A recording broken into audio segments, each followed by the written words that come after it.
MG Bethelma, des actualités uniques, dynamiques et renversantes dans le journal TV. Université PEF, parcours études et formations, département formation en ligne. Université PEF, Malouchaoano ni Fampalalambauvao. Université PEF, l'excellence à portée de main.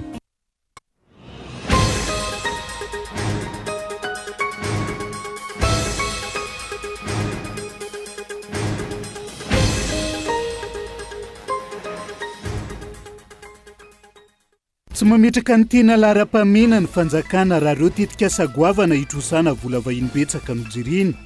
Ny vahoaka ankilany no mibaby-trosa ary tsy maintsy mamerina izany ka lasa avesatra ho an-taranaka aty aoriana.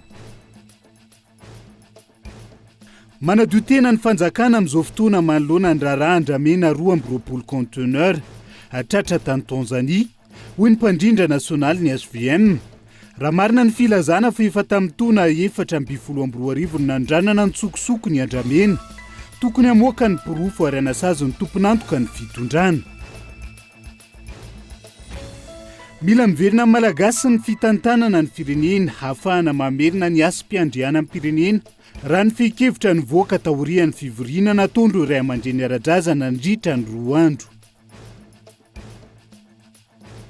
Lavon'ny zandary dida vazaha sy ny namany raha mbola nikasaka kery ny teratany vahiny ray teny Ambohibe Ilafy, basy mahery vaika kalakiray sy poleta 2 no tratra teny amin'ny Rojolà rehefa nataony fisavana.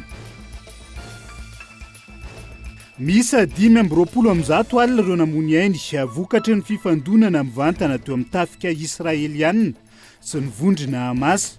Mitony daroka bomba arisany ahina ho voakasika ireo hopitaly izay efa feno olona ka tsy afaka mandray marary intsony amin'izao fotoana izao. Ny antsiprian'izay.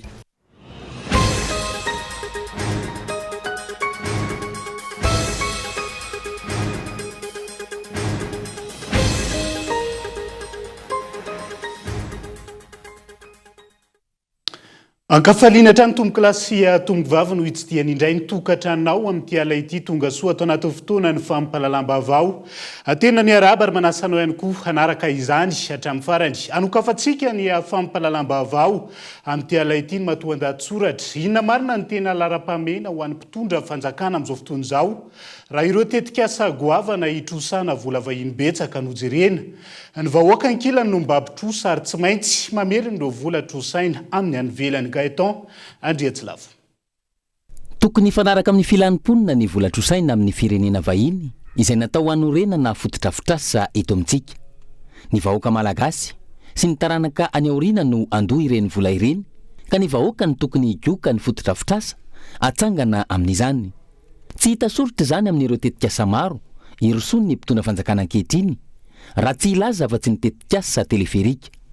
Raha ny zava-misy 250 kapitrisa euro ny vola trosainy malagasy amin'ny fanjakana frantsay anamboarana ilay teleferika 13 kilometatra eto Antananarivo.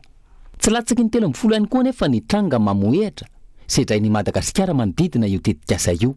Voalohany, misedra olana vokatry ny anoanana ireo mponina any Atsimon'ny Nosy. Ny vola namboarana teleferika no ny azakazahana toy izay ny famonjena ireo matiny anoanana ireo. Faharoa, mila herinaratra ny teleferika kanefa misedra olana noho ny telestage ny mponina eto Antananarivo sy ny manodidina. Fahatelo, tsy nandalo ireo toerana be olona eto Antananarivo ny zotra ny teleferika. Fotodrafitrasa natokana ho an'ny mpanankarena saingy ny vahoaka iray manontolo no andoha io trosa io. Fahaefatra, manodidina ny 20 taona any no andoavan'ny vahoaka malagasy io trosa io. Fahadimy, ny vahoaka no andoha vola kanefa lafo ny usaran'io teleferika io raha mitaha amin'ny fari-piainany ny mponina. Fahaenina, orinasa vahiny no mahazo tombony amin'ny fananganana ilay tetikasa. Fahafito, voahitsaka ny mahasarobidy ny vakoka eny amin'ny rova satria isy station teleferika eny an-toerana. Fahavalo, atokisana ve ny sécurité amin'io teleferika io. Fahasivy, tsy aleony sarany ny vidiny raha mijoro ny teleferika no izy lafo ka ho vitsy no atakatra azy. Fahafolo, tombanana ho 5 alina sy 2 hetsy hatramin'ny 5 alina sy 7 hetsy euro ny fanamboarana lalana 1 kilometatra eto Madagasikara. Raha 250 tapitrisa euro afaka hanamboarana lalana 200 hatrany amin'ny 900 kilometatra. Fa 120 Sahirana ara-tsakafo avokoa ny mponina amin'izao fotoana, indrindra taorian'ny Covid-19. Amanetsiny ny fahaverezana asa, mitosona amin'ny tany ny Airmad. Raha toka ireo orinasa malagasy no tokony ampiana, ahafahana mamoronasa ho an'ny tanora malagasy, ireo orinasa vahiny indray no mahazo vahana, manomboka amin'ny fanorenana, hatrany amin'ny fitantanana ny teleferika. Faharoa ambin'ny folo, tsy misy fandraisana andraikitra mazava ataon'ny rajoelina amin'ny fametrahana filaminana sy ny fanabeazana. Tsy voafehy ny dahalo sy ny doro-tanety manerana ny nosy. Ahafahana milaza fa mijery izany ny mpitondra, fanorenana sekoly vitsivitsy, natao ankamehana no ny azakazahana. Heritaona teoriana, fahasimbana maro no hita sy tsikaritra amin'ireny sekoly voalaza fa manara-penitra ireny. Fahatelo ambin'ny folo, tsy nanaraka ireo dingana tokony arahana rehetra sy ny voalazan'ny lalàna mikasika izany ny firosoana tamin'ny findamana io vola 2,50 tapitrisa euro io. Tahaka izany ihany koa ny fanadihadiana ara-tontolo iainana natao manodidina ilay tetikasa teleferika. Ankoatra ny teleferika, tranga hafa ihany koa ny momba ny autoroute sy ny tanamasoandro. Inona araka izany no lara-pahamehana ho an'ny mpitondra fanjakana raha ireo tetikasa ireo no resahana? Ny aso sy ny ampandroso an'i Madagasikara ve? Sa ho an'ny tombotsoan'ny olombetsy? Ny hijery sy hitsinjo ny sosialim-bahoaka ve? Sa ny filaminana sy ny tombotsoa ho an'ny olombetsy? Ny anatsara ny kalitaon'ny fanabeazana ve? Sa ny fitiavana iseho fa mahavita zavatra ao anatin'ny fotoana fohy izay tsy maharitra akory? Izay matoa andatsoratra ny sampana fampalalam-baovao fa makasika ny rarandra mena maberesaka amin'izao fotoana izao. Efa tamin'ny taona 420 no naondrana ntsokosoko ireo andramena 220 conteneur tratra tany Tanzania ho ny tale general mifaditseranana tamin'ity androany ity fa tsy araka ny aparitaka amin'ny tambazotra ny tserasera amin'izao fotoana izao. Manilika andraikitra manadio tena ny fitondram-panjakana manoloana ity raharaha ity ho ny mpandrindra nasionaly ny HVM. Raha natony ny mpanao gazety androany raha marina ny filazana, misy ny continuité de l'État ao anatin'izay ka tokony amoaka ny marina sy ny pirofo ary nasazy izay tompon'antoka rehetra ao anatin'izay ny fitondrana amin'izao fotoana izao. Onona saina. Andramena na bois de rose 220 contenera no sarina tao Tanzania avy aty Madagasikara. Ny koropaka ireo olona ambony sy manam-pahefana sasany teto amintsika nandamina ny raharaha tany an-toerana. Io no vaovao niparitaka tamin'ny tambazotra tserasera tato anatin'ny andro vitsy. Androany, ny tale generaly ny faditseranana no olom-panjakana ny resaka momba izany ary nandisy io ofisiny io trango io tatoato. Nilaza fa efa ela io raharaha io. Misy tokoa ny andramena izay niainga taty Madagasikara tamin'ny taona 420 tany amin'ny volana May tany ny taona 420 izany hoe 2014 430 conteneur na 20 pieds niainga avy aty Madagasikara ho alefa en Hong Kong.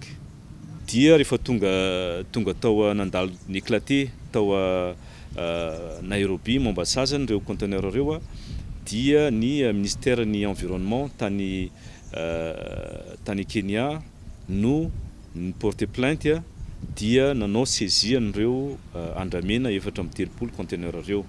Dia tanatin'izay fotoana zay taty mitona 220 sorarivo taty no namoaka didy ny fitsarana tao Kenya dia ny didy izay navoaka ny fitsarana tany Kenya zany namindra an'ireo andramena reo hoe napetraka tany ministère ny environnement. Dia rehefa tonga tany izy nafindra tanatina conteneur de 40 pieds miisa 220. Ny information azonay zany lasa tafaporitsaka indray le andramena aondrana indray akany Dubai tamin'ny taona 220 sy 2 ny taona 220 sy 2 volana Desembre niala indray zany le andramena tao Kenya dia nalefa ho akany Émirats Arabes Unis zany hoe nalefa tany Dubai. Rehefa nandalo port d'éclatement indray izy tao Tanzania dia nisezisevany ny brigade mixte tao Tanzania indray. Dia tamin'izay zany tratra tao indray misy atao hoe sambo nora zay no mitondra n'izy. Ny volana Desambra 220 sy 2 navadika tamina conteneur de 40 pieds ireo andramena ireo ka 220 contenera no nisy azy izay mitetina manodidina ny 13 tapitrisa dolara ary milanja 70 sy 900 tonnes no lazaina fa saika ondrana any Dubai. Efa miloko, misy marquage, efa voatahiry tamina toerana voatokana teto amintsika ireo andramena ireo raha ny fanazavana no nisy namoaka sy nanondrana. Azo sarobidy ny resaka eto, andramena, nefa tsy nahinompo eo ny ministera ny tontolo iainana hatramin'izao fa ny ministera ny toe-karena sy ny fitantanam-bola izay mpiady ny faditseranana no nampitenenina. taona 2014 voalaza fa nisy ny fanondranana antsokosoko izay tamin'ny fitondran'ny filoha teo aloha Rajonary Mampianina Hery. Momba ity raharaha ity nanontaniana ny mpandrindra nasionaly ny antoko hery vavaon'i Madagasikara izay sady nitana andraikitra ambony teto amin'ny firenena tamin'izany fotoana. Rakoto Vaorivo izay mitaky ny amohana ny marina sy anasazina izay tompon'antoka tamin'ity fanondranana antsokosoko ity. Ka Radoanina nanao les conférences de presse any fandamina fitondram-panjakana zany ny olona zany zao le andro hoe ministèren'ny forêt, environnement sy forêt.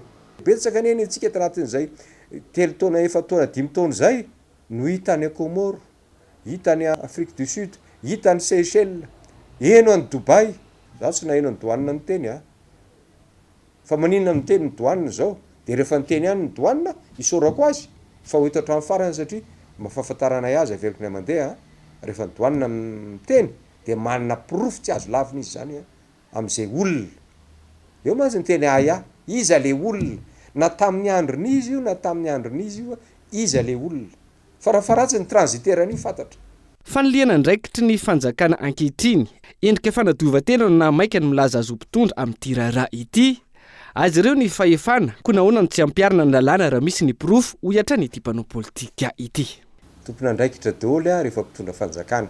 Nia zany le fomba mampitondra hoe faniliana hoe tam'izao io miady eto de mampirisika mihitsy hoe maninona no efa avoakan'ny olona samihafa olona tsy manana fahefana izay vao mikoropaka ny atao hoe fitondram-panjakana ohatrany hoe namary tena fotsiny tsy mpitondro zany amin'ny taona 10 taona lasa voalaza io fa tamin'ny 2020 sy 2022 taona lasa zany nefa kotrakotrany olona tao io avany Kenya onde nakarina ataoko hoe omby daholo zany averiko foana ty ohatra ty hoe ohatrany ankizy tratra mangala paiso de ahoana anao mangala paiso de hoe ranona koa mbanaka fitondram-panjakana nefa de ozy aho za eto marina hoe tonga de mandeha ny resaka politika hoe tamin'ny taona 2014 izy de raha za manoka tsy mampaninona amin'ny ahino an'izany fa ny tena manahirana de hoe maninona tsy mandray andraiky de le fitondram-panjakana de raha nao politika indray hoe tany amin'ny andron'izy de averiko teo hoe mba saintsaintsika kely ny zavatra nitranga teto amintsika tamin'ny andron'ny teteza mita tsy tako nafenina tsony ny trafika teto amintsika zany natonga ny sasany fikotra mihitsy mety zany natonga ny sasany tady elo be iaro ny tenany satria rava le teteza mita samy nanao zay tiany nataony tao ka niahotraohatra ihany hoe raha mirava eto ty za tsy candidat de ahoana no ataoko apetrako angambo zany satria be loatra donc faniliana zany marina misy politika fa tsy mahomby zany. Ny Covid-19 no naniliana tsy nahafahana nantanteraka ny velirano ka natonga ny firenena amin'izao fanitrana lalina izao na samy nandalo zany aza ny firenena rehetra fa nay niatrika sy nametraka vahaolana mifandraika aminy. Taona vitsy lasa ihany koa izay ny volamena nivadika Bolongaby tao amin'ny ministerany Arenankibonitany na ilika tamin'ny ministra sy tompon'andraikitra teo aloha de izao mitohy izao hatrany izay faniliana andraikitra izay. Zay fotoana namoahana azy adidinao mpitondra fanjakana na de androany arenao vao nitondra fanjakana de adidinao no manenjika an'izany satria tombontsoa-pirenena ny arovanao amin'ny mahampitondranao lasa manao parallèle ny olona indray ve zany le ohatran'le volamena lasa Bolongaby tao amin'ny ministera ka tsy henontsona izy hatramin'izao fa de niresaka farany de hoe tsy tamin'ny andronay io fa tamin'ny andron'ny zareo HVM rehefa mpitondra fanjakana na de androany arenao vao nandray andraikitra indrindra fa retolo reto efa 5 taona lasa ary izy koa efa nitondra tany amin'izany 2009 ka hatramin'ny 2014 de fantatritsika ny zavatra teto amin'ny firenena raha ny resaka fanaovana trafika na volamena bois de rose sy ny zavatra maro samihafa aiza le fitondram-panjakana naninona ny 2024 nefa ny etsiketsehany olona tany Afrika tany naninona tsy nirapatrie reo zavatra reo fa averiko ny mandeha satria nisy ny teny olona ivela fitondram-panjakana tsy fantatra zay tombontsoa itenenany azy de ankehitriny lasa olona miala ndraikitra neto amin'loatsika gadrao ranga ataovy procédure zay olona nanao anio za manokana za président ny HVM avozy hoe ataovy ary fanady adina nanina zany 2024 zany mbola tsy classé ny dossier an'izany affaire criminelle io tsy classé io crime financier io ka maninona zay fotsiny ny alana fa maninona tsy ataony ankety na za teny antahinareo androany tika voasaringotra de aloary zany voasaringotra hoe araka izany vao mainka nanamafy ny ahany maro ny fanazavana sy endrika fialana bala natao ny fitondram-panjakana momba ity raharaha Andramena 20 contenera ity.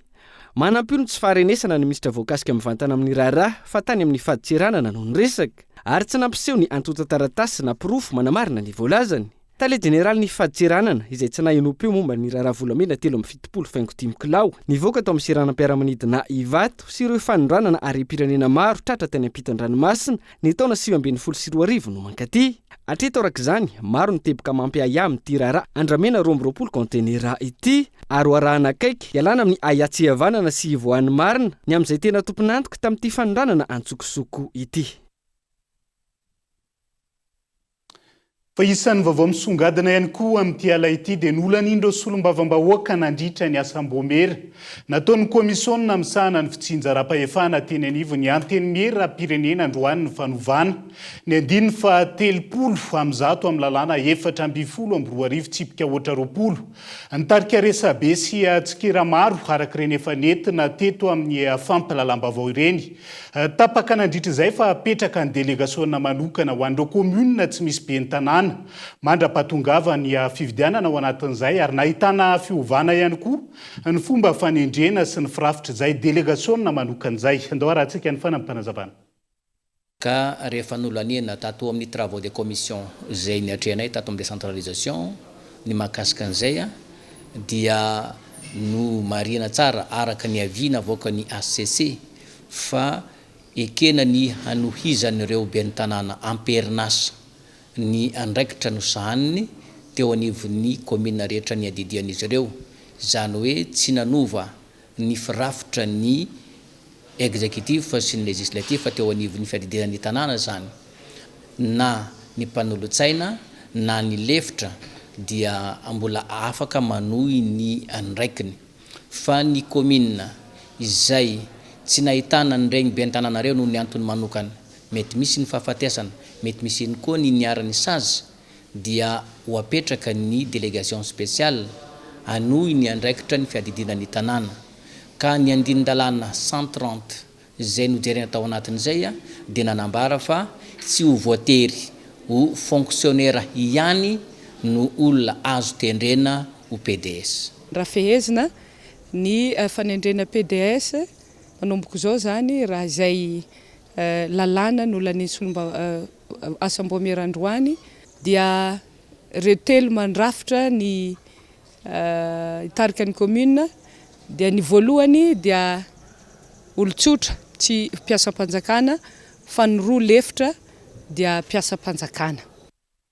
Antenaina tsisy kajy hafa ambadika izay ny fikitiana ny lalàna 420 tsipika 820. Mifandaniana izany anatin'ny fivoriana azon'ny be sy ny maro atrehana na ny séance plénière izay ataony zoma ho avy izao. Raha tsy misy ny fiovana ka ho tateritsika miandalana eto amin'ny fampalalam-bavao hatrany mahakasika ny mety ho fivoaran'izay fa pejy ny toe-karena vetivety. Eo ampiandrasana ny didy fampiarana ny lalàna amin'ny feny fitrandrahana Renakebontany izay efa lany teny anivo ny antenimera roa ny Saint-Promine Madina syndicat des professionnels des mines de Madagascar araka ny fanambarana izay nataon'izy ireo tamin'ity androan'ity. Isan'ny tokony amoran'ny fanjakana ihany koa raha ny fanazavana nentin'izy ireo androany fikarakarana ny antota taratasy fahazon-dalana mitrandraka ary efa tokony amoaka fahazon-dalana vaovao ihany koa ny fanjakana ao anatin'izay. Raha ny fanazavana Henri Florian. Nanomboka ny taona 10 no nahato ny fitondram-panjakana Foibe ny fanomezana taratasy fahazon-dalana hitrandraka Renakebontany teto amintsika izay nisy fiantraikany goavana ho an'ireo mpitrandraka indrindra fa ireo mpandraharaha eo amin'ity sehatra ity. Olona maro samihafa no mianjady amin'ity seha-piarin'ity amin'izao fotoana izao raha ny nambarany Sipromad na ny syndicat professionnel des mines de Madagascar tamin'ity androany ity. Araka ny rahantsika malala moa zany Madagascar dia manan-karena amin'ny Renakebontany nefa amin'ny ankapobeny ny mpitrandraka eto an-toerana dia tsy misitraka loatra n'izany tombontsoa nomen'Andriamanitra ny dinosity izany. Maro ny antony mahatonga an'izany eo ny resaka tsy fisian'ny famatsiam-bola, ny loi code minier izay mbola tsy ara-dalàna sy tsy mivoaka, eo koa ny tsy fivoahan'ny permis sy ny fanavoazana amin'ny permis lafiny maro samihafa izay mbola iarahana fampidinika amin'ny fanjakana izay antenainay moa fa amin'izao fijoroan'ny gouvernement vaovao zao dia izy tokoa ny fifampiresana sy ny fiaraha-masa matotra araka ny tenin-dry zareo dia mahatoky an'izany ny tenanay atao amin'ny FM3 zasa sy ny syndicat Saint-Promier-Made. manoloana io mitaky ny ampiakina ilay volavolan-dalàna momba ny fitrandrana reny ankibony tany izay efa lany teo anivon'ny anteny merarotonta ny syndicat ary mitaky ihany koa ny hanamorana ny fahazoana ny antota taratasy fahafahana mitrandraka reny ankibony tany izay efa nianto nanomboka ny taona 14 izay. Zany fikatonan zany dia rano marina dia niteraka fahasairanana be dehibe eo anivon'ny rehetratra pisehatra ao amin'ny arena ankibony tany satria maro tokoa ny pisehatra arena ankibony tany araka n'izany hoe manan-karena ty Madagasikara dia amin'ny arena ankibony tany zay tokony hositrahan'ny malagasy. Zahay atao anatin'ny syndicat zany dia mahatoky marimarina fa ho afaka tokoa ny fahatrana raha ohatra ka mamaivanina io zavatra taratasy sy zavatra ilaina indrindra eo amin'ny exportation zany na aty amin'ny sehatra ny fitrandrana zay niresa amin'ny lalàna tatso teto hoe mbola sarotra daholo ny taratasy rehetra fa efa mino zay fa izany moa zany ny zavatra efa resahana ankehitriny ny anafoanana ny fahatrana. Olona rehetrarehetra moa dia samy manana ny talentany tsy ho aro mpamboly ihany hoe tsy ho aro mpiasa-panjakana daholo fa maro koa ny pisehatra reny ankibony tany indrindrindra moa zany ao amin'ny faritra atsimo. Namafisiny teo anivon'ny Saint-Promier-Made na ny syndicat professionnel des mines de Madagascar izay efa feno 13 taona ny joroana ankehitriny fa lesoko agoavana eto amin'ny firenena ny tsy fahafehezany fanjakana ny mahakasika ny fitrandrana reny ankibony tany ity. Androany nisy ny fiaonana teo amin'ny mpikambana mandrafitra ny Saint-Promier-Made ho fijerevana ny olana misy sy ho fampiarabana natratra ity taona vaovao 2024 ity. Fa mitoetra ny atolona ny taona 727 ho fanafana ny Madagasikara eo ambany fanjanahany Frantsay ho ny antenimera ny ray aman-dreny ara-drazana sy ny foko malagasy androany. Mila miverina malagasy ny fitantanana ny firenena hafahana mamerina ny asy-piandriana ny firenena raha ny fehi-kevitra ny voaka taorian'ny fivorinana ataon'izy ireo nandritra ny roa andro. Isan'ny tsopahan'izy ireo ihany koa ao anatin'izay ny mpitondra ankehitriny izay mizaka ny zoam-pirenena Frantsay. Christian Dipy. Tsy maintsy horaisina antanana ny firenena ary averina amin'ny tena malagasy ny fitantanana azy ho ny antemera ny ray aman-dreny ara-drazana sy ny foko malagasy raha namoaka fehi-kevitra ho fanavotana ny firenena androany. Everin'izy ireo fa fanitsakitsana ny asy-piandrianam-pirenena ny fananany Andry Rajoelina zoam-pirenena Frantsay antony mahatonga ireto ray aman-dreny be ireto hijoro sy andray andraikitra manoloana izany. Fehi-kevitra tokana no ambara amin'ny vahoaka malagasy indrindra ary ihany koa mirabaiko ho an'izay rehetra mandre fa tsy maintsy raisina tanana ny fanjakana malagasy averina amin'ny malagasy Madagasikara tanindrazan'ny malagasy amin'izay no mitondra ny tany sy ny fanjakana. Mazava izany fa manomboka masin'androany dia efa mivonona isika fa haka ny fanjakana eo ampelantanana ny vazaha. Tsy omena ny fitondrana vazaha i Madagasikara fa i Madagasikara dia an'ny malagasy ka ny malagasy no masin'andidy amin'ny tany. Latsaka katerena ny fiainam-pirenena amin'izao fotoana izao ary tokony hijoro sy ho saro-piara amin'izany asy-piandrianam-pirenena izany avokoa ny vahoaka malagasy raha ny fanazavana hatrany. Ka na iza mandre izao dia aoka tsy hevitra azy ho fananganam-panjakana fa fanavota tanindrazana ity ary anaovana antsoavo amin'ny vahoaka malagasy manerana ny nosy vonjy rano vaky amonjena ny tanindrazana izao koa miraisahina mifankatiava mihavana akareseno fa valo fa samy lehilahy fa isika ny tompony tany ka tsy maintsy isika no mitondra ny tany sy ny fanjakana fa tsy amidy amin'ny vazaha na oviana i Madagasikara. Miantso ny folo alindasiny eo anivony raha fipitsarana isan'ny tokony ihany koa ny RFM tsy taza-potso ny fandikan-dalàna sy ny famotehana ny asy-piandrianam-pirenena ankehitriny. Ho an'ny rehetra ao anatin'ny folo alindahy raha tena ho an'ny tanindrazana marina ianareo dia manaova conseil des états-major mandinihan izao resaka izao fa tsy maintsy averina amin'ny malagasy ny Madagasikara ary ianareo no hanongotra azy eo ampelantanany mena sofina. Faharoa manarakaraka ihany koa, mieritrereta ianareo fianakavian'ny fisarana 5 tonta andinika makasika ny firenena aradrariny sy ampahamarinana fa i Madagasikara tsy avelan'ny tompony ho eo am-palatana ny vazaha intsony, tsy maintsy miverina amin'ny malagasy ary tsy maintsy mifarana manomboka androany ny tolom-panapahana 47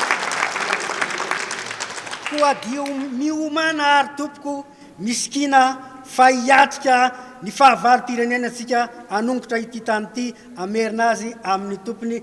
Nanomboka omaly ary ny faran'andro anteny kadikely lafy ny feonambe sy ny atrikasa izay notanterahany RFM.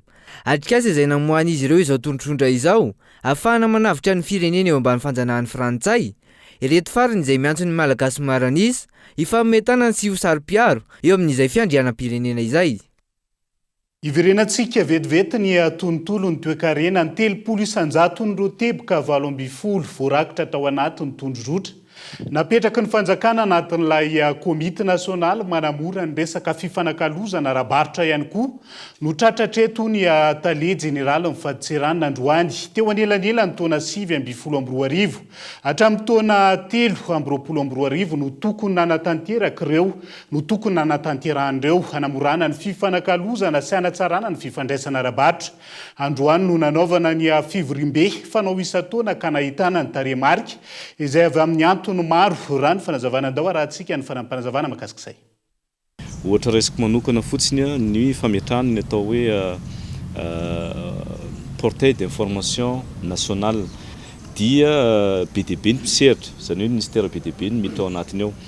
Dia mitafitra anatin'izay koa ohatra ny resaka famatsim-bola satria anisan'ny namatsy volana io ohatra ny any amin'ny bady fa misy dingana BDB satria mbola misy ny phase d'étude, misy ny fanangonana. Anisan'ny anatin'ny feuille de route koa ny mafametrahana laboratoire d'analyse zay national ny fomba fiasa ary mety hitako hoe miteraka olana amin'izao dia ohatra ny cas teo hoe rehefa misy entana tonga dia mila atao analyse dia ny analyse na consommabilité iny mila miakatra aty an-tanà dia indraindray ny entan'ny olona lasa manana soatsika hoe ajanona ao foana ve ny entan'ny olona mandra-pahivany le résultat d'analyse ny fanapahan-kevitra ny comité amin'ny fanamorana dia hoe aleo avoaka foana fa avec engagement sy avec autorisation préalable zay natao tao anatin'ny MIDAC zay any ministère ny commerce moa manome an'izay autorisation préalable zay dia zay nefa ohatrany hoe fomba fiasa zay ny adaptena fa tsy mirépondre tsara amin'ny inona moa ty ny tena hoe fomba fiasa ataoko hoe optimal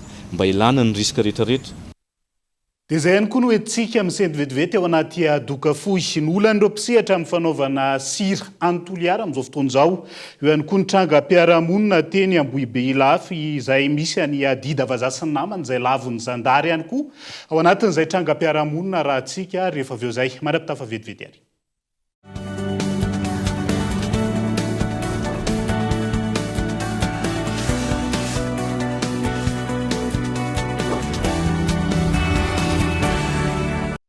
Gratuite. Gratuite. Gratuite.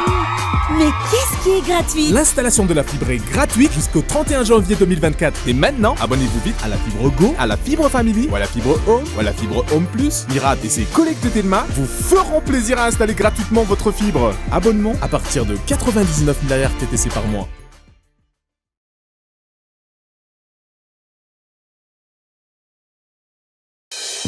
Université PEF, parcours études et formations, département formation en ligne, étudiez en toute liberté où que vous soyez. Rejoignez notre programme de formation 100% en ligne pour décrocher des diplômes habilités par l'État, licence et master, regroupement en ligne avec interaction, cursus adapté à la situation des travailleurs en quête de promotion professionnelle ou de reclassement au niveau de la fonction publique. Équipe pédagogique dynamique pour assurer les mentions de votre choix. Informatique, option administration réseau, génie logiciel et base de données, management et administration des affaires, options finance et comptabilité, entrepreneuriat, droit, diplomatie et relations internationales, options droit public, droit privé, diplomatie et relations internationales. Rejoignez notre programme de formation 100% en ligne, Université PEF, l'excellence à portée de main. Contact 038 45 085 85 020 85 085 85.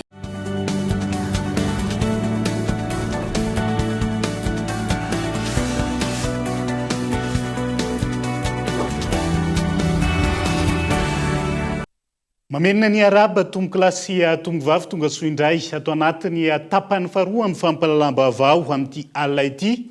Iazo antolo iara vetivety isan'ny taran'izay. Misedra olana amin'izao fotoana ny mpanao sira any an-toerana amin'ny resaka ioda sy ny certificat de consommabilité izay takiny ny fanjakana ankehitriny. Mangataka fanamorana ny fahazona sy ny fikarakarandro teboka ireo arak'izany ny mpanao sira. Ny soroana ny fatiantoka sy ny fiatraikany amin'ny vidim-bokatra no hanaovan'ireo mpisehatra. Antso fanairana amin'izao fotoan'izao kolo toliara. Mila ioda ny sira vao azo amidy, mila certificat de consommabilité vao mahazo mivoaka. Ireo no zavatra takiny fanjakana amin'ny mpanao sira. Eken'izy ireo izany raha ny tontolo iara fa ilaina tokoa. Saingy ny olana dia lafo ny vidiny ioda raha ny nambaran'izy ireo. Ny fikarakarana ny taratasy certificat de consommabilité koa etsy andaniny any Antananarivo vao mahavita azy. Ka miteraka fatiantoka ho azy ireo izany zava-misy izany raha ny nambarany hatrany. Ka manao fangatahana amin'ny fanjakana izy ireo. Fanjakana zao fa mitaky évaluation fanamezapetaka barazy manomboka ikosy jusqu'à sirabiany misy barazy fisarana fanaovana sira misy iody ara-dalàna. En plus mila certificat de consommabilité koa rozy. Ny zavatra tiany angatahina dia zao mitondra fanjakana. Dia vidiny ioda 325 000 angamba zay ny 1 kilo. Raha zay ro hanery zay nareo aminay atako angamba tena fa hitriko ambany ny mpamokatra sira ary mifafarany sy ambandona. Le certificat de consommabilité zany no efa misy laboratoire eto napetrahanareo laboratoire Tuliara. Manino moa tsamena fahefana le labo Tuliara io hamoaka le certificat de consommabilité anay eto Tuliara. Fa ny certificat de consommabilité mbola tsy maintsy vita Antananarivo. Fa sarotsy tompo tangana Antananarivo. Frais hôtely any, sakafo any, orana fa any koa zany mbola problème be koa le hanaovana le course andehanao. Etsy andaniny mila fitaovana ihany koa ny fanaovana iodation raha ny fanazavana. Ka manoloana izany dia mangataka amin'ny fanjakana ireto mpanao sira mba hanome azy ireo fitaovana tsara sady ampy mba ahafahany manatanteraka ny asany. Ny fanaovana iodation zany dia mila matériel. Nanome matériel nareo fa raiky ho an'ny mpanao sira angamba misy 700 zahay mpanao sira. Ka laha zay ro eo le machine koa kely. Efa nanaonao ese zay teo fa misôfy le machine. Tsy mahavita maro le machine. Manahaka anay moa zao raha vao manondrana sira ne misy olotelo ndraiky andro. Misy olotelo manao 30 tonnes. Nefa vitany sira ngamba 6 tonnes par heure ngamba zay tsy haiko. Tsy mahendrika le asanay. Izy hanao eto tsy hanao. Fiandro 2 jours 3 jours. Eto zay zany problème anay manontany problème nareo. Io machine io zany mba atanareo manara-penitra le machine nefa machine kely loatsy le machine amenareo sady raiky avao ny azonay mitsabo sy misapoa fokotanareo zany namena machine raiky. Dia tsy ampy anay io tsy mahavoakatsy ny siranay ary tsy hampandeha zao pandehana ny ody zao. Araka izany, mila tosika avy amin'ny fanjakana ireto mpanao sira fa mahatsiaro fatiantoka izy ireo amin'ny famokarana ataony noho ny vidiny sira ambany nefa ny vola mivoaka be. Mahatsapa ihany koa izy ireo fa miakatra ny vidim-piainana fa ny vidiny sira mbola ny vidiny ihany. Avy any Toliara dia todo vetivety any Fianaratsoa isika namono olona ny azotra an-dalamby FCE androany raha ny ala atao manakara iazo any Fianaratsoa. Vokatry ny hafanana ka tsy maintsy najanona ho tapohana rano. Tao fenombo no vototra ny isatra ka ny vadika nitarika ny fivadia ny masinina moa zany na aratrana sy namoizana ny olona miisa 3 araka ny loha ranom-baovao avany any toerana koly Fianaratsoa. 3 ireo namoy aindry ary ampolony kosa no naratra vokatry ilay fivadia ny fiaran-dalambe FCE izay ny aindry hatrany manakara ka iazo ny Fianaratsoa. Teo anelanelan'ny sasina kasi fenomby no nitrangany izay loza izay raha ny fantatra dia no ity fiaran-dalambe nanana olana no tsy maintsy nijanona ka nanapokarano izany no nandao azy ny isatra ka natonga izao loza izao. Nitrangana loza ny machine izay niverina avy any Manakara androany Alaroby satria fantatsika moa fa talata sy sabotsy ny train régulier dia miainga talata io zany iverina larobia no tamin'ny raika amby folo ora 2 kilometra alohan'ny idirana ny fenompo zany no tsy tafakatra ny train fa nafana dia amin'ny fotoana nabokarandro zany ny ekipany zay manaraka ny train no voditra tampoka ny locaux ny emitra zay zany ny fitrangan'ny loza 3 no maty ray vehivavy antsoina hoe Sylvia zay avy any Sasinaka efa nohitan'ny fianakaviana Sasinaka ny razana ny ray Sefizaty atia Manapatrana ary ny ray dia fiasan'ny lalamby zay zany ny fahatelo 10 ny naratra ary 5 ny tena naratra mafy ireo naratra mafy ireo zany misy mpiasan'ny lalamby anankiray ihany koa zay tapatongotra dia mpandeha moa zany ny ambiny araka ny fantatra moa dia nisy ny trésime izay nidina avy ety Fianaratsoa naka ireo namony ainy izay monina manodidina niny lalambe FC iny sy atraty Fianaratsoa fa ankoatr'izay ihany koa dia anisy ny fiara-pitondra marary izay tonga teo Fenomby ary naka ireo izay tsy maintsy nitsaboina maika nentina anidina tany Manakara. Marina fa tsy vao izao no nahitana loza ety fiaran-dalamby mampitoy ny Fianaratsoa Manakara ety. Asana no ny fanterany fototrafitrasa na ny tsy fisian'ny fikojakojana ity lalambe ity no mahatonga izao loza matetiky tranga izao. Ny zavatra hita loatra eto dia fa maro izay olona namoiny ainy vokatry ny loza nateraka ity fiaran-dalambe ity izay. Tokony ho jerena kaiky any anefa ny fanarenana sy ny fanatsarana hatrany makasika ity sotran-dalambe ity satria dia saika miantoka ny toe-kareny ireo mponina manodidina niny azotra lalovan'ny FCI ny fisininy ity lamasinina Fianaratsoa Manakara ity. Raha ny loharanom-baovao farany voaray amin'izao oro izao dia tafiakatra 4 indray ireo namony ainy vokatry ny loza an-dalamby iny. Fataorian'ny vente aux enchères ny vente flash spéciale alimentaire indray no atolotry ny ketrika.com nanomboka ny 3 janoary hatramin'ny 7 ny volana febroary ho avy izao. Ireo karazana entana ho hita anatin'izay no arahanao anatin'ity fanadihadiana manaraka ity. Salama daholo. Efa nampanantenanareo izahay fa ifanesy nitolotra tao amin'ny ketrika.com mandritra ity taona ity raikitra indray ary ity ny vente flash spéciale alimentaire no atolotry ny ketrika.com aminareo amin'ity volana janoary ity taorianany vente aux enchères spéciale alimentaire zany hoe tsy ahita fa tsy resaka sakafo ianareo zany ao anatin'izay efa nanomboka ny 17 ny volana janoary lasa teo izany vente flash izany ary tsy farana raha tsy amin'ny 7 ny volana febroary ho avy izao. Ndao ary tonga dia rahantsika mijery daholo izany entana ao atao vente flash izany amin'ity androany ity ary ampitay ihany koa tsika hoe manahoana ny vidiny eny an-tsena. Ao anatin'izany zao ny huile ina 500 ml 4000 ariary ny vidiny mandritra ny vente flash ny ketrika.com raha apitaitsika kosa nefa ny vidiny eny an-tsena dia 10,000 ariary eo ny vidiny farany ambany zany eny an-tsena eny. Misy ihany koa ny maïs doux 340 grammes 3200 ariary izy ao amin'ny ketrika.com fa raha ny fahitatsika ny vidiny mahazatra eny an-tsena dia efa mahery ny 4,000 ariary any hoany zany. Ny spaghetti français ihany koa 500 grammes mandresaka eto 2200 ariary ny vidiny mandritra ilay vente flash raha 2800 ariary ny tena vidiny mahazatra antsika eny an-tsena. Misy ihany koa ny siramamy mena ray kilao 4900 ariary ny vidiny ao amin'ny ketrika.com raha 5800 zany hoe efa mahery ny 10,000 ariary be izao ny vidiny eny an-tsena. Tsara ny manamarika fa entana vaovao, entana mbola consommable avokoa ny entana ho atao vente flash ao amin'ny ketrika.com mandritra io fotoana lavalava io ary efa niezaka ihany koa izahay ny anao approvisionnement maromaro zany hoe ny stock zany ao dia tena natao ho ampy atsika rehetra izay anjifa mandritra n'io vente flash ny ketrika.com io.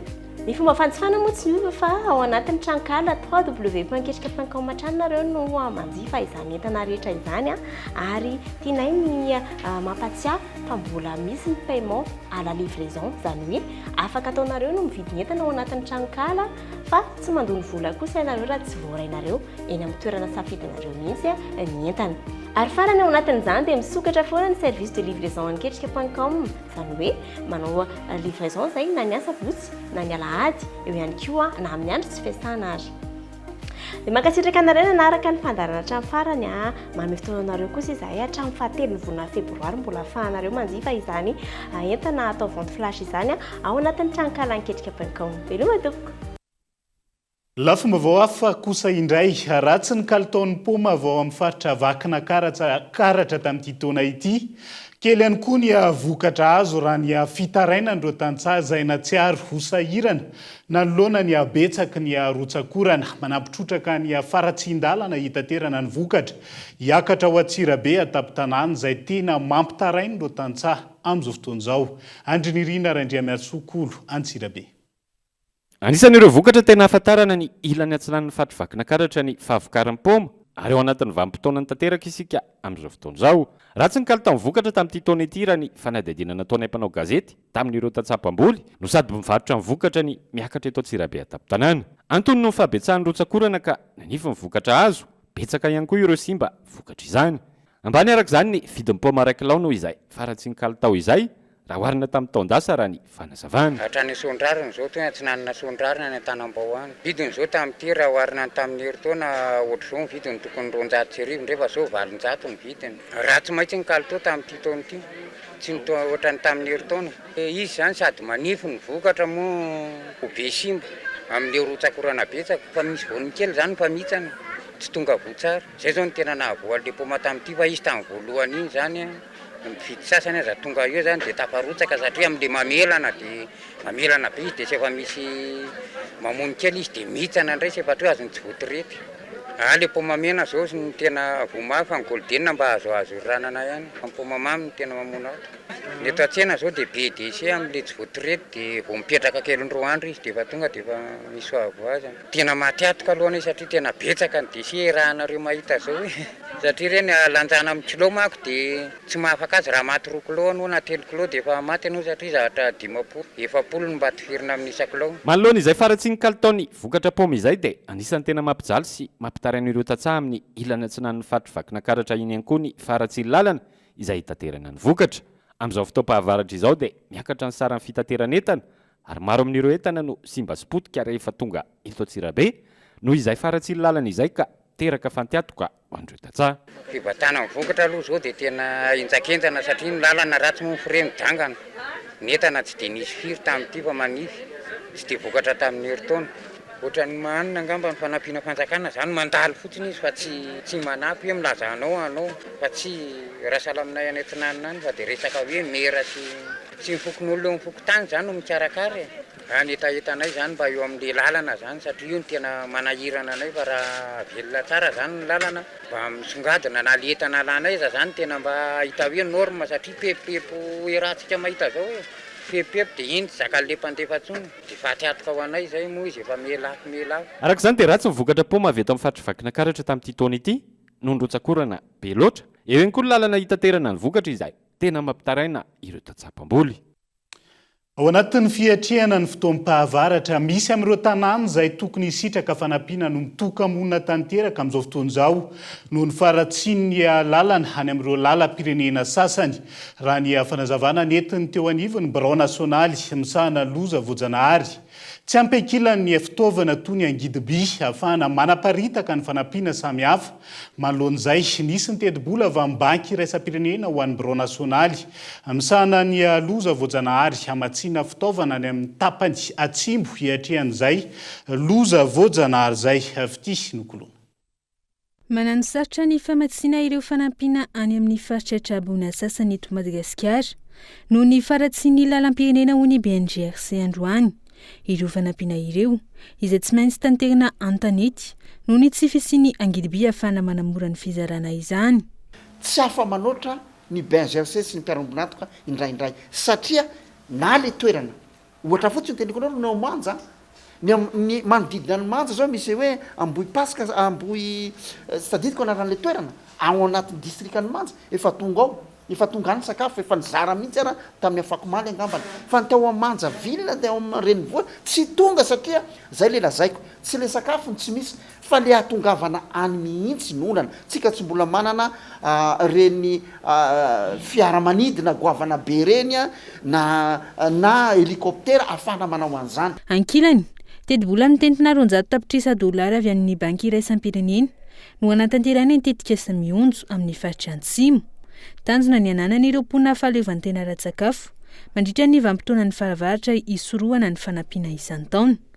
Ny vondrom-boakaparitra tsinjaram-pahefana zany ny famatsim-bola anaovana ny fotodrafitrasa dia mandalo amin'ny fond de développement local dia ohatr'izay ny mionjo misy financement lehibe ao alefa amin'ireo commune ireo dia mandalo amin'ny OFDL io dia ny FDL mamatsy vola ao zany mametraka miaraka amin'ny mionjo miaraka amin'ny ministère misahana ny fitsinjaram-pahefana miaraka amin'ny zareo représentant de l'État misehatra manohana ny commune ahafahana mitantana ara-dalàna ny vola rehetra apetraka eny aminy manaraka izany ny fanamafisana fitraikefan'izy ireo. Fanampiana sy fampitaovana mitentina $7.7 no natolotry ny BNGRC androany anatin'ny tetika sahatrany miisa 470 ireo kamina voakasika izany any amin'ny faritra Antsimo Nosy hatrany.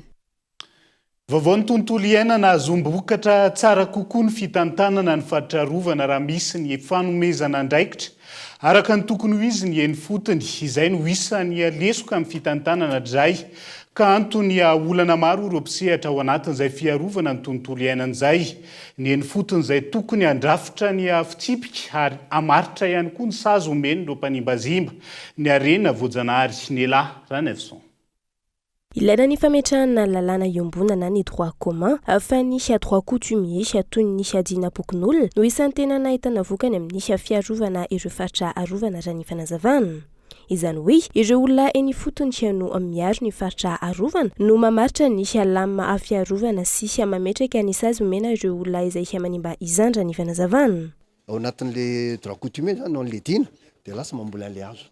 Fa ohatra hoe droit commun de plainte de mety asiana mandoa vola mety ho gadraina fa ny anaytana dia aloha izy ambola sa izy nanimban'io fo antarana keo zavatra io tanrolo zany le ohatra zay zany isan'ny mampamiavaka samihavan'le hoe droit commun sy droit coutumier lanja mihitsy satria hoe ny olo tanàna zany ahafahany mitatana an'le toerana misy azy eo zany azonao mba ahafahany hoe ry zareo ihany zany afaka mifandrindra ohatra mizavatra tsy mety eo ihany izy zany dia efa lamina zay zany efa fomba fanao atry ny ela izay zao no averina zavatra zay zanao tsy nisy zany hoe droit commun nentina avy vahiny mitondra an'io fa ndraona ny dina zavatra efa nisy teo amin'le toerana ratrizay dia io zany no velomina omena lanjany mba ahafahana mampirindra an'le fiarahamonina.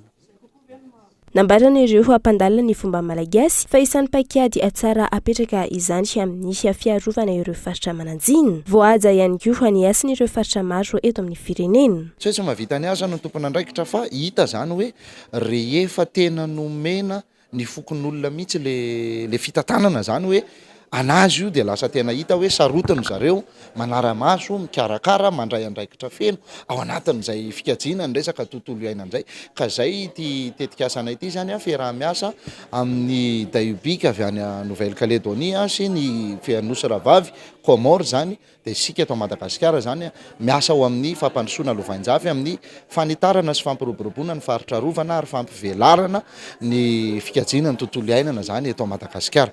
Zay zany ny tena zavatra atao. Ao anatin'izay dia voaresaka manokana mihitsy zany hoe mifanindran-dalana ary tsy afa-misaraka ny fikajiana ny tontolo iainana amin'ny lafin'ny kolotsaina sy ny soatoavina ary ny fomba mampanao satria mifamatotra tanteraka ao anatin'izay fikajiana izay ny resaka fitandrona ny fomba sy ny fady mba hanana ny toerana hasina mandrakariva. Omaly natolotra tamin'ny fomba ofisialy ny boky torolalana navoaka ireo fikambanana samihafa miaro ny tontolo iainana eto amin'ny firenena. Torolalana izay ifantoka bebe kokoa amin'ny fametrahana ny fitantanana eny anivon'ireo avondron'olona ifotony. Aparitaka amin'ny faritra maro ity torolalana ity raha ny fanazavana. Fa ho tontosaina ny antsiranana manomboka ny 13 aogositra zao ny kongresy eukaristika nasionaly izay karakarainy fivondrona beneveka eto Madagasikara.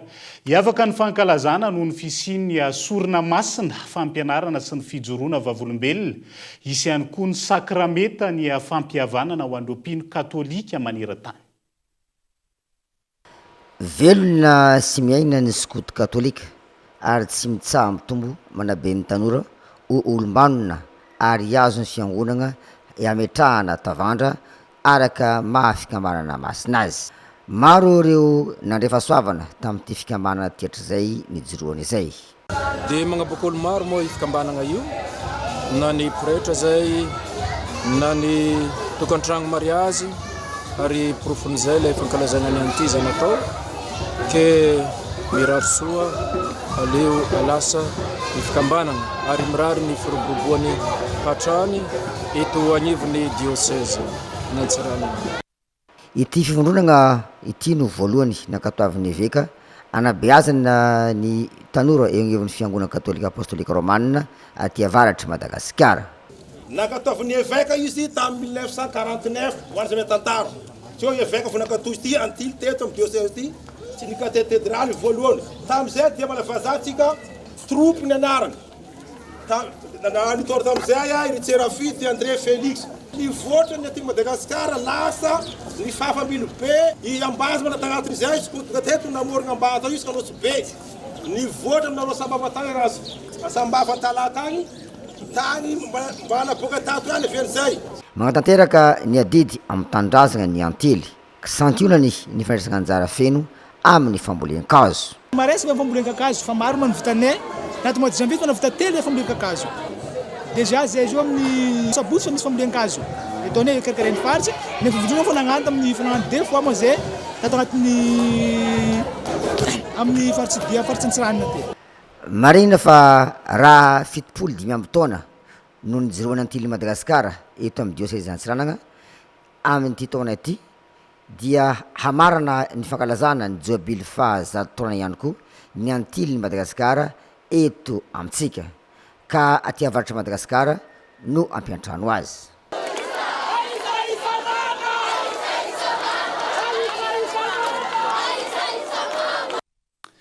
Ialana tsiny noho ny fifamadiany tsara fa mahakasika ny fankalazana ny fahadimy amby 70 taona nijoroany skoty antily ny Madagasikara ao amin'ny fivondronana fo masiny Jesoa Antsirana ny fanadiadiana na rahantsika iny fa zao andao raha navetrany mahakasika ny congrès eucharistique nationaly izay ho tontosaina ihany koa any Antsirana ny 7 ny volana Aogositra ho avy zao. Mpino katolika maherin'ny roetsy maneran-tany no andrasana ho tonga amin'ny congrès eucharistique nationaly amin'ity taona ity izay ho tanterana ny Antsiranana amin'ny 7 hatramin'ny 15 Aogositra ho avy izao hoy ny fivondrona be ny évêque eto Madagasikara androany. Nambarany hatramy fa zava-dehibe ho an'ny mpino katolika ny famonjena ity congrès iraisam-pirenena ity ho fanamafisana ny finoana sy ho fijoroana vavolombelon'Andriamanitra raha ny fanazavana. Piavaka azy ity zany dia noho izy fionam-be eucharistique.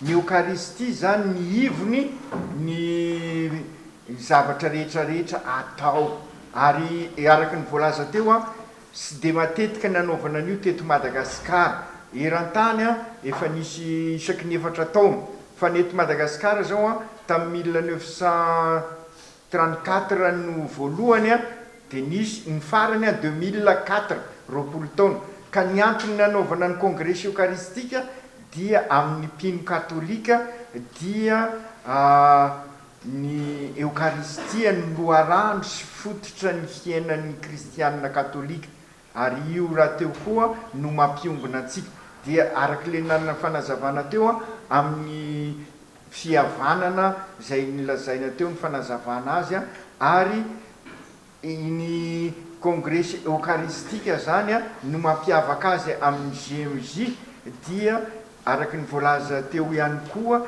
momba ny sakramenta ny fampihavanana zay omena lanja bebe kokoa. 20 taona izay no efa tsy nisy teto Madagasikara intsony ity congrès eucharistique nationaly ity antony natonga teo anivon'ny fivondrona be ny évêque eto Madagasikara anatanteraka izany indray. Tamin'ny taona 1770 no nisy congrès eucharistique nationaly voalohany teto Madagasikara. Ny taona 420 kosa 420 kosa no nisy ny farany samy natao teto Antananarivo reo hetsika ireo. Ny fankalazana ny congrès eucharistique iraisam-pirenena zay atao any Quito, Équateur ny fahavaloko hatramin'ny 15 septambra 2024 ho avy zao dia mifanindran-dalana amin'ny fankalazana ny congrès eucharistique zay ataotsika any amin'ny archidiocèse n'Antsirana. Ka dia afaliana no mamerina ny fanasana antsika mianakavy mba ho tonga maro anatrika an'izany congrès eucharistique national zany. Aritra 3 andro araka izany ny fankalazana ny congrès eucharistique national izay atao anatsiranana amin'ity taona ity. Nosafidiana oloha hevitra amin'izany ny hoe ny fihavanana no manasitrana izao tontolo zao, printempo avokoa ianareo. Pejin'ny fanatanjahantena ho tanterana ny 10 hatramin'ny 12 ny volana May ho avy zao ny top andiany 15 amin'ity taona 420 ity. Mpandray anjara manodidina ny 3,000 no andrasana ao anatin'izay raha toka manodidina ny 520 zany tamin'ny andiany 420. Maro ny zava-baovao aroso ao anatin'izay ho mikarakara tamin'ity androan'ity Gaeton Andretsilafo. Raha tokana ny didina ny 520 ireo nandray anjara tamin'ny utop andiany 420, vinavinaina hiakatra ho 3,000 zany amin'ity andiany 15 izay ho tanterahana ny 10, 12 sy 12 ny volana May 2024 avy izao ity. Zava-baovao en ligne avokoa ny fisoratana anarana sy ny fandoavana ny vola amin'ity andiany ity. Ankoatr'ireo efa nisy atizay, misy ihany koa ny course vaovao. Course vaovao dia ny Master Challenge. Master Challenge io dia ny ultra mandritra ny 3 andro. Ny andro voalohany zany ny zoma dia Marseille hatreo Mantasoa. Ny andro faharoa ny sabotsy dia Mantasoa hatreo Ambomiadana, ary ny andro fahatelo ny alahady dia Ambomiadana makany Ambatobe. Ny vaovao ny course vaovao faharoa dia ny challenge. Izy io dia ny six trail, zany hoe Somanandray hatreo Ambatobe ny sabotsy, ary ny lahady dia ny tirail Ambomiadana hatreo Ambatobe. Rehefa tamatra zany ny reo azakazaka reo dia zay manome classement. Ny fahatelo dia ny fiverenan'ny extrême dia 56 km avy eo Marzevo hatrany Mantasoa. Ny faefatra dia ny course vélo VTT izay avy Ambomiadana makany Ambatobe ny alahady. Zay zany ny ataontsika hoe ny nouveauté amin'ity ataon'ity. Misy koa zany ny fanatsarana, ny fandraisana ny mpiazakazaka amin'ny farany irana miaraka mofarma, dia isy fanatsarana zany amin'ny resaka bien-être sy ny massage ny mpiazakazaka. Manomboka androany raika amin'ny 30 janoary hatramin'ny 7 ny volana aprily ny fisoratana anarana. Mpandray anjara vahiny misy sazato no andrasana amin'ity andiany 15 ity, raha tokana nodidina ny 20 no tonga tamin'ny andiany 14. Tombontsoa maro no azon'ny Madagasikara manoloana ny utop raha ny fanazavana. Ny voalohany indrindra moa dia ny fanatsarana ny ataontsika hoe ny image ny Madagasikara. Zany hoe betsaka zany no miresaka amin'ny Madagasikara amin'ny resaka positif, resaka sport, resaka fahatsarana ny tontolo iainana, ataontsika hoe ny paysage. Dia zay zany no zavatra important amin'izay. Ny autorité ny utop dia anatin'ny course foule eran-tany utop voalaza fa tokony atao dia tamin'ny titon'ity zao tsika miandry coureurs internationaux eo amin'ny 100 eo. Tamin'ny herintaona zany tao amin'ny 20 teo ny coureurs étrangers tonga teto Madagasikara, dia amin'ny titon'ity zany mihoatra ny 100 eo satria misy groupe renommé maromaro avy, misy groupe avy Maurice avy, avy Andafo avy. Dia zay ngamba voalohany. Faharoa manarak'izay PDB ny champion izay nivoaka teto Madagasikara, zany hoe utop napoitra anazy. Misy zany reo ohatra hoe villageois sy mpanao baolina sy mpanao sport hafa izay lasa champion amin'izao, ary nitronandreo any ampita ny utop. Ary nampiova ny toe-tsainy, ary nampiova koa ny toe-tsain'ny olona any amin'ny ataontsika hoe ny fokotany sy toerana izay misy azy. Ankoatra ireo, misy ny fanampiana sy fanomezana fitaovana ireo mpiazakazaka, ny fambolekazo ny arana tamin'ireo mpiara-miombonantoka, fanomezana rano fisotro madio amin'ireo tanàna lalovan'ny utop, fanamboarana lalana, sekoly, fizarana fitaovam-pianarana sy ny sisa. Efa misokatra araka izany ny fisoratana anarana ho an'izay rehetra handray anjara amin'ny utop andiany fadimy amby folo. Trangam-piarahamonina lavony zandary dida vazaha sy ny namany raha mbola ny kasak'ankeriny teratany vahiny ray teny Ambohibe Ilafy basy mahery vaika kalakiray sy poleta roa no tratra teny amin'ireo jolary rehefa nataony fisavana ny manodidina taorian'ny fifampitifirana Gaëtan Andriatsilavo. Jiolahy misy satelo nalaza tamina resaka fakanankeriny no lavony zandary ny talata lasa teo tokony ho tamin'ny ray ora latsaka fefany maraina. Tamin'ny alalan'ny loharano baovao no nahafahan'ireo mpitandro filaminana nidina aingana teny an-toerana raha naharefa misy teratany vahiny ka saina alainankeriny teny Ambohibe Ilafy. Napetraka ny velam-pandrika ary raikitra ny fifampitifirana teo amin'ny zandary sy ireo jiolahy ka izao namoy ainy izao ireto farany. Basy mahery vaika kalaky iray sy poleta roa no tratra teny amin'ireo jiolahy rehefa nataony fisavana manodidina ny toerana taoriny ny fifampitifirana. Trangana fakanankeriny maro no efa nandraisan'ireto jiolahy reto anjara ary efa nanomboka tany amin'ny taona 2024 izy ireo no efa nanao izany asa ratsy izany. Tsy nionina fotsiny amin'io resaka fakanankeriny io ry dida vazaha sy ny namany fa mbola tomponantoka tamina fanafiana amin'ny tapiadina ihany koa izy ireo. Maresaka iraisany pirenena vetivety miisa 520 alina ireo namony ainy vokatry ny fifandonana amin'ny vantana teo amin'ny tafika Israeliana sy ny vondrony Hamas mitony daroka bomba ary isany ahina ho voakasika hatramin'ireo hopitaly amin'izao fotoana izao.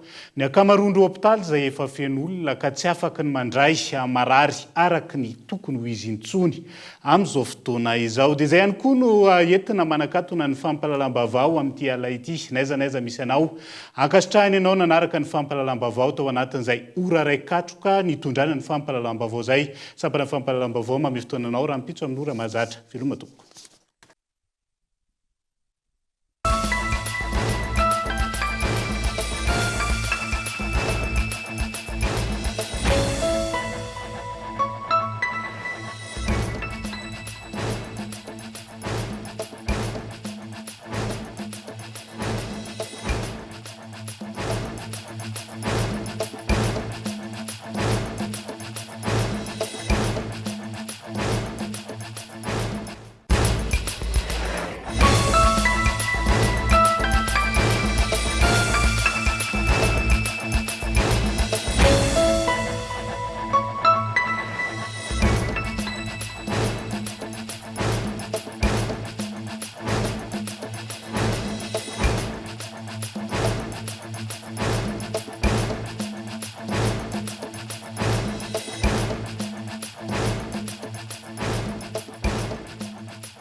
Université PEF, parcours études et formation, département formation en ligne, étudiants. Université PEF, nanucha wanato, ni fampalalambaovao. Université PEF, l'excellence à portée de main.